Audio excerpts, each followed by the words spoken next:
I'm 75 now, and I can't remember anybody except the Queen bee. The palace did not tremble when the decision was signed. It went silent. Behind one closed door, Charles placed a final instruction on the table, and Camilla's world shifted in a way no public smile could repair. This was not a disagreement over protocol. This was the moment her access to the most symbolic jewels of queenship was formally restricted. Before we go deeper into what this really means for the royal family, make sure to subscribe so you don't miss a single update. Camilla sat across from the king in a private sitting room, holding the paper as if the weight of it had changed between her fingers. The crown jewels, meaning the historic royal gems used to show rank, duty, and continuity, were no longer hers to request freely. Charles had confirmed that she would no longer have unrestricted personal access to a private collection tied to queens before her, including ceremonial pieces she had expected to keep close as proof of her place beside him. The words looked clean. The meaning was brutal. Royal oversight, the palace system that controls who may use important royal items and when, would now decide what Camilla could wear, when she could wear it, and whether a request carried the right purpose. She read the final wording once, then again, and only after the second reading did her hand lower into her lap. Her face did not break all at once. It changed slowly, moving from disbelief into something sharper, colder, and far more painful: humiliation. Charles watched her without raising his voice. The king did not soften the order, did not wrap it in comfort, and did not pretend it could still be negotiated. He told Camilla the decision was final, and that calmness cut deeper than anger. She had survived public judgment, private whispers, and years of proving she belonged beside him. Now the very man who had brought her into the center of royal life was drawing a line around what she could touch. A senior aide stepped in only after the worst of the silence had already done its damage. He explained that the collection would move under tighter approval, not because the palace wanted drama, but because legacy, trust, and preservation had become impossible to separate. Then came the detail Camilla could not forgive. The paperwork had not been prepared that morning. It had been waiting quietly before she was told. Camilla rose without asking another question. The chair moved back softly, but the sound felt final. Charles remained by the table, still looking at the document that had changed the air between them. When she reached the corridor, she saw William standing far away, silent and still. The prince did not need to speak. William's presence told her this decision had not come from one room alone. But before the palace could understand what Charles had truly taken from Camilla, it had to understand exactly who stood to gain, who stood to lose, and why these jewels carried more than diamonds. Jewels are never just jewels inside a monarchy. They are memory, rank, inheritance, and warning. For Camilla, they represented acceptance after years of judgment. For Charles, they represented a burden he could no longer ignore. For William, they carried the future. And for Catherine, they became part of a much larger question: who truly protects the crown when emotions threaten its survival? Camilla returned to her rooms with the paper still burning through her mind.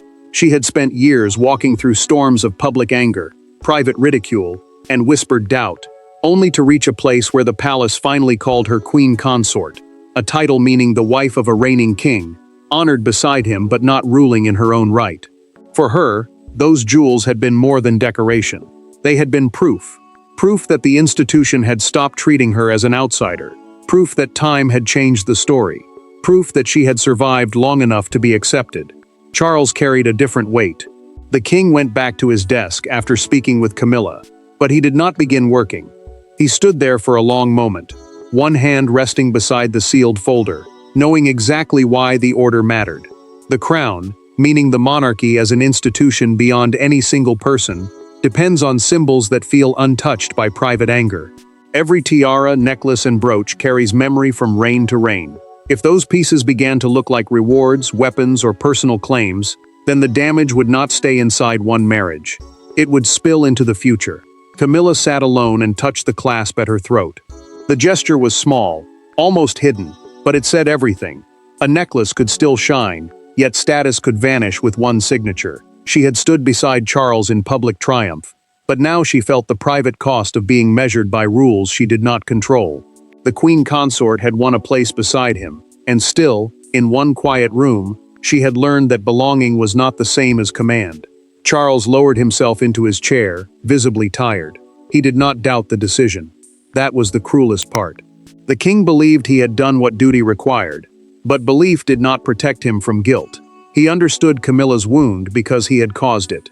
He understood her humiliation because he had made it official. William's concern came through in a documented palace briefing prepared for Charles before the final order.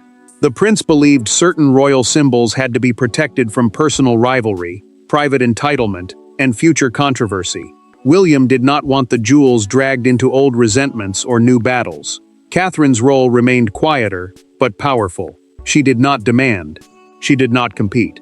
Yet her restraint became the mirror in which Camilla's position was suddenly judged. And once that hidden incident comes into focus, the jewels stop looking like ornaments and begin to look like evidence. Every royal crisis has a moment people later remember differently. A sentence, a look, a door closing too hard. For this palace, the point of no return came during a private Windsor reception, when Camilla reached for a jewel case that was not meant for her alone, and the room understood that a line had been crossed before anyone dared to say it aloud. Camilla moved through that evening with the confidence of someone who believed the worst battles were already behind her. The private Windsor reception, a closed royal gathering held away from the public for family and senior household guests, marked a royal anniversary meant to celebrate continuity. Yet beneath the polished greetings, the air carried quiet tension. The queen consort asked for a historic diamond parure to be prepared for her next appearance before clearance had been granted. A parure means a matching set of jewels, often including a tiara, necklace, earrings, or brooch. And inside the palace, such a request was never just about beauty. The room tightened around her words. Senior staff already knew the piece had been placed under review for Catherine's future use, and that changed everything. The review, meaning an internal palace check over who should wear an important royal item and why, had been opened because the jewels carried deep meaning for the next chapter of the monarchy. Camilla's request made the matter feel less like scheduling and more like a claim. She was not asking for a simple ornament. She was reaching toward a symbol that others believed belonged to the future. An aide hesitated, and that hesitation betrayed the room. Camilla's expression hardened. She looked at him for one long second and quietly asked whether palace staff now required permission to honor their queen. The words did not need to be shouted. Their force came from how calmly she delivered them. The aide stepped back, but the damage had already happened. Everyone present understood that the queen consort had tested a boundary, and the boundary had answered. Catherine heard the account later in a private conversation recorded in a palace note prepared for William. She said very little, because silence had always been her strongest shield. Yet William saw her hand tighten around the teacup, and the prince understood the wound beneath her restraint. Catherine did not demand the jewel. She did not accuse Camilla. But her stillness made the slight sharper, because it showed exactly how much dignity she was using to stay quiet. Charles received the memorandum before the week was over. The memo, a written palace record meant to preserve sensitive internal details, described the request, the hesitation, and the tension among staff. Then came the line that changed everything. The jewel case had already been removed from secure storage before final authorization was complete. Charles locked the memo away for days. The king read it more than once, each time understanding more clearly that this was no longer about one evening, one jewel, or one wounded pride. The reception may have lit the fuse, but the real explosion came when husband and wife faced each other with the crown sitting between them. The meeting was not loud at first. That made it worse. Charles stood near the fireplace with the final order in his hand, while Camilla remained by the chair, refusing to sit. Between them lay years of loyalty, resentment, sacrifice, and ambition. Then the king said the one sentence she had feared most. The jewels would no longer be hers to command. Camilla did not answer immediately. She looked at Charles as if she were trying to find the husband behind the monarch, but the king's face gave her nothing easy to hold. The final order, a written instruction that makes a royal decision official inside the household, sat between them like a verdict. This confrontation mattered, because no aide stood there to soften the language, and no official explanation could hide the personal wound.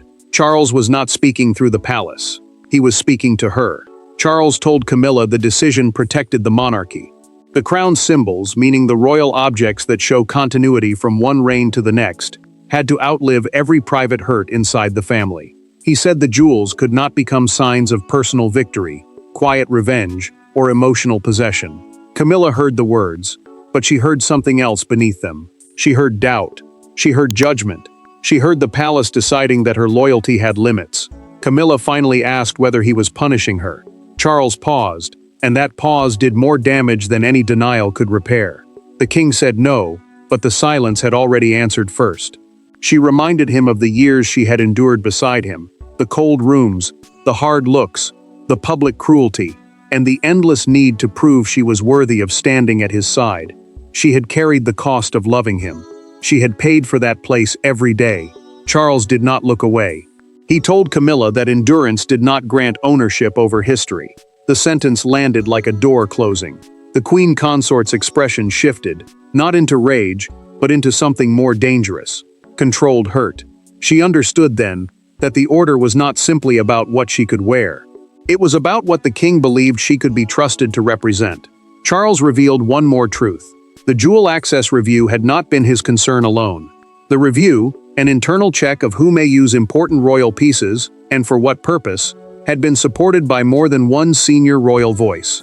He refused to name who pushed hardest, but Camilla did not need a name. William's shadow filled the room without him entering it. Camilla stepped back from the chair. Her sadness turned cold, because betrayal is sharper when it arrives dressed as duty. When the door opened, she walked into the corridor composed, her face arranged for the palace. But an aide saw her hand shaking as she passed, and that small tremor carried the truth. What Camilla thought was a marital wound was about to become a constitutional signal, because the power behind the decision had already begun moving through the palace. The jewels belonged to history, but control belonged to the living. In the hours after Charles confirmed his decision, keys changed hands, inventories were reviewed, and old assumptions died quietly in locked rooms. Yet this was not simply about vaults or signatures. It was about power, and one exhausted king choosing which future he trusted more. Charles watched the inventory folder land before him, and for a moment, the king did not touch it. The folder listed the pieces now placed under stricter approval, including jewels tied to queens before Camilla, and ceremonies that carried the weight of royal memory. Royal household oversight, meaning the palace system that checks and approves sensitive royal actions, would now decide which pieces could be used.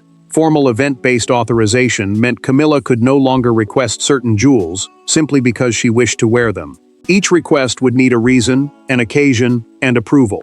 Charles rubbed his forehead as the meaning settled in. The order protected the monarchy, but it also humiliated his wife. That was why it mattered. Camilla's title remained untouched, yet her authority had been quietly reshaped. She could still stand beside the king, still greet crowds, still appear at state moments, but the most historic jewels were no longer personal extensions of her rank. They had become guarded symbols again, held away from private feeling, and placed back under institutional control. William entered later with careful restraint. The prince did not arrive as an angry son chasing old wounds. He arrived as a future king, trying to stop symbolic chaos before it reached the next reign. He told Charles that the crown could not afford confusion over who controlled its most powerful emblems. The crown, meaning the monarchy itself rather than any one person, survives because its symbols seem larger than personal desire. If the jewels looked like tools in a family struggle, then every future ceremony would carry the stain of that conflict. Charles listened, and William chose his words with precision. The prince understood that his father was not only making a policy choice. The king was choosing between comfort and continuity, between easing Camilla's pain and protecting the image his heirs would inherit. That choice gave the room its tension. Charles loved his wife, but he also knew the monarchy could not be built around one person's wounded pride. A hidden division opened inside the household. Some courtiers saw the decision as overdue, a correction that should have happened before the Windsor reception ever turned dangerous. Others feared it would fracture Charles and Camilla beyond repair, because private humiliation can become public distance if left to harden. One item became especially sensitive: a diamond tiara connected to queens before Camilla, now held back from her pending ceremonial review. Ceremonial review meant palace officials would decide whether the piece suited a future royal event and who should wear it. By evening, the first consequence arrived with quiet force. Camilla's staff were told to cancel a planned jewel selection appointment. No speech followed. No explanation softened it. A simple instruction moved through the palace, and the queen consort's private world narrowed in an instant. The order had been signed in private, but its consequences began with a public absence no one could easily explain. Camilla expected anger to hurt. She did not expect absence to hurt more. The next morning, a velvet case was brought into her dressing room, but it was not the case she had requested. The missing piece said everything. No announcement was needed. No accusation had to be spoken. One empty space in the routine told her the palace had already moved on. Camilla prepared for the formal appearance with the stillness of someone trying not to show injury. The formal appearance, meaning an official royal event where clothing and jewels are chosen to send public messages, mattered because it would be her first outing after Charles confirmed the order. She had expected one of the restricted pieces to arrive as usual, not as a luxury, but as a symbol that her place remained untouched. Instead, her dresser entered with a different case and a careful face. The queen consort understood before a word was spoken. Her dresser explained that the requested selection had been denied under the new approval rule. The approval rule, meaning the palace process now required permission before sensitive royal jewels could be used, had already moved from paper into action. Camilla looked down at the alternative piece, taken from a less sensitive collection, and the politeness of it made the insult worse. The palace had not left her bare. It had given her something smaller. Camilla stared at the replacement for several seconds. She did not shout. She did not ask the dresser to repeat the message. She simply closed the lid herself, pressing it down with slow control, as if that one gesture could hold back the humiliation rising inside her. The queen consort had faced judgment before, but this was different. Public anger could be dismissed. Private restriction could not.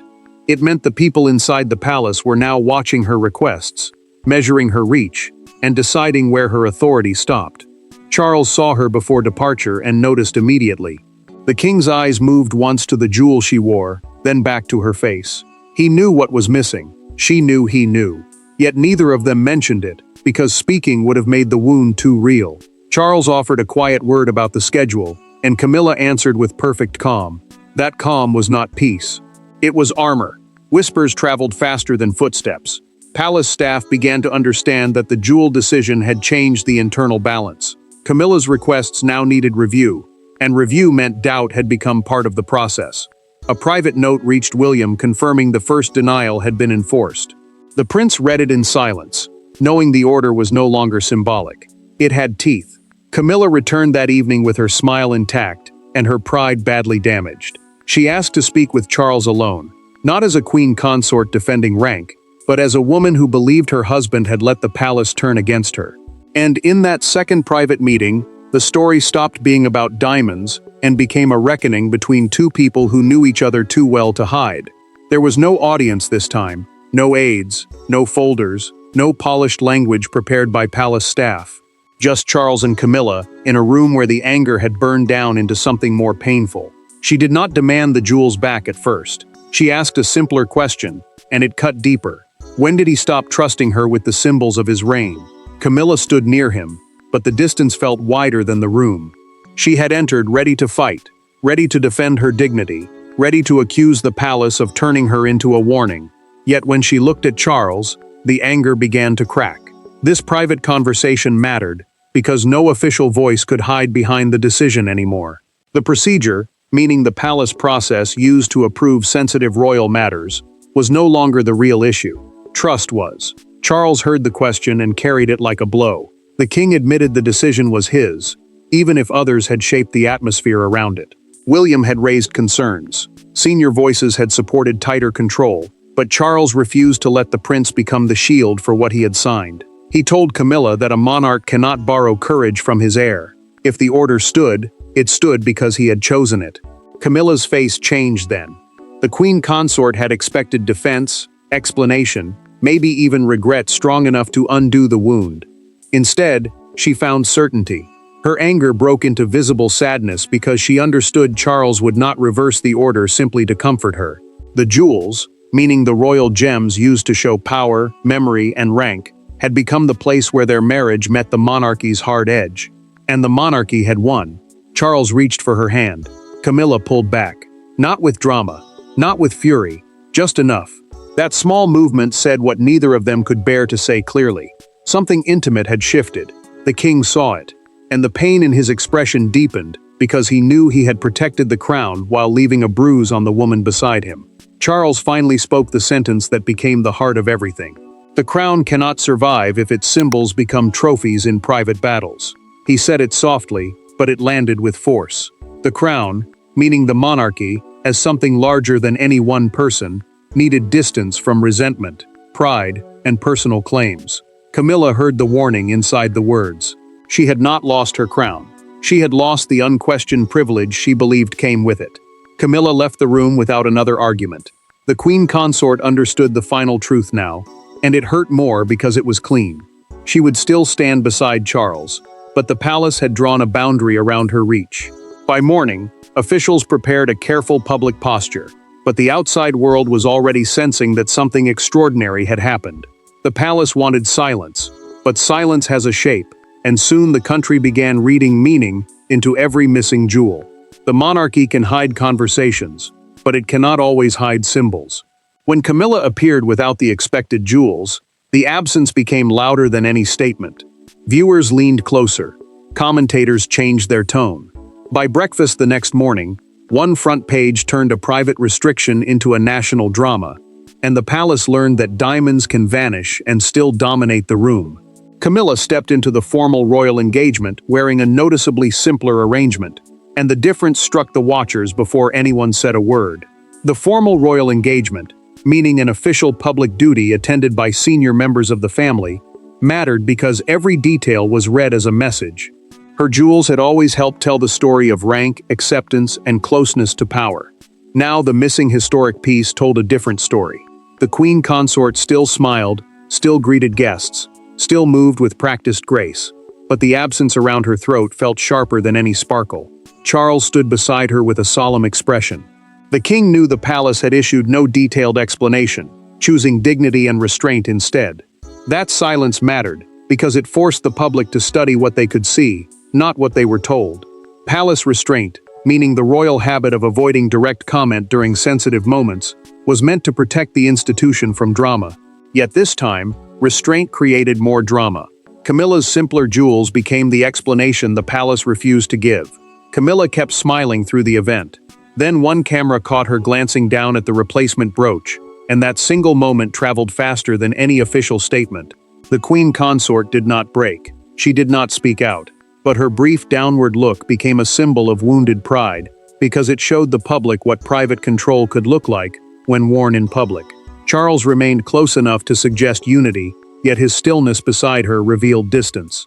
Together, they looked steady. Separately, they looked changed. The next morning made the private wound national. A London newspaper front page showed Camilla beside an empty velvet jewel case under the headline, "The Crown Without Its Sparkle." The image was simple, cruel, and impossible to ignore.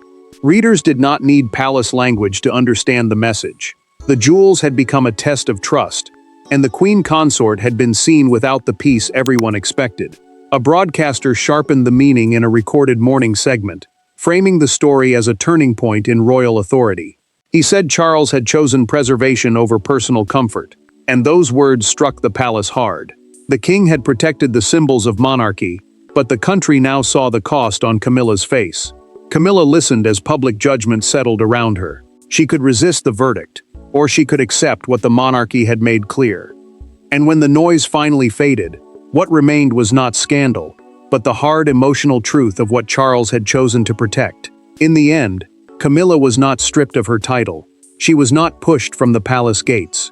She still stood beside Charles, still carried the weight of her public role, still wore the face expected of a queen consort. But something essential had changed. The jewels had exposed the boundary between being accepted by the monarchy and being trusted with its deepest symbols. Camilla sat alone after the public storm, no longer shattered in the explosive sense, but quietly altered. The queen consort, meaning the wife of the reigning king, who holds royal status beside him without ruling alone, still had her name, her place, and her duties.